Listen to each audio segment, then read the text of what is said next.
سلام. همونطوری که از عنوان ویدیو معلومه، من بالاخره فیجت کیوب دستیمو گرفتم و خیلی هم خوشحالم از این قضیه که بالاخره تونستم بگیرمش. خب بریم بازش کنیم جعبشو دیگه. این که جعبشه من اینو از دیجی کالا معلومه خریدم دیگه از اینجاش معلومه. بریم جعبشو باز کنیم.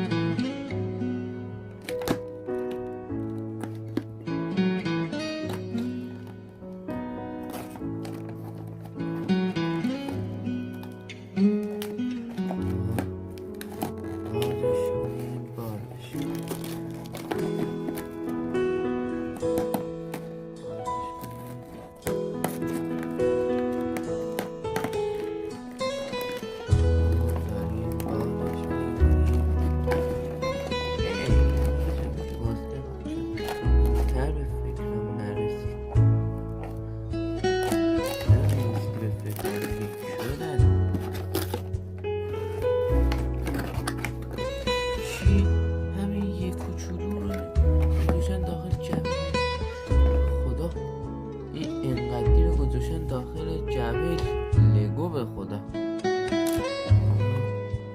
بازش کنیم. سلام علیکم. بیرون یه راهنما دیگه که اینو بلد نیستی یا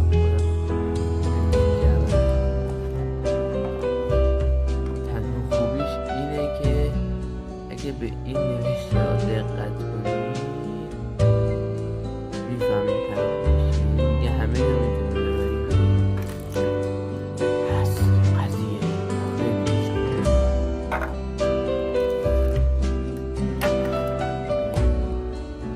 چرا باید بگم بزرگتر از این نداشتم این اصلا یه طور دیگه است.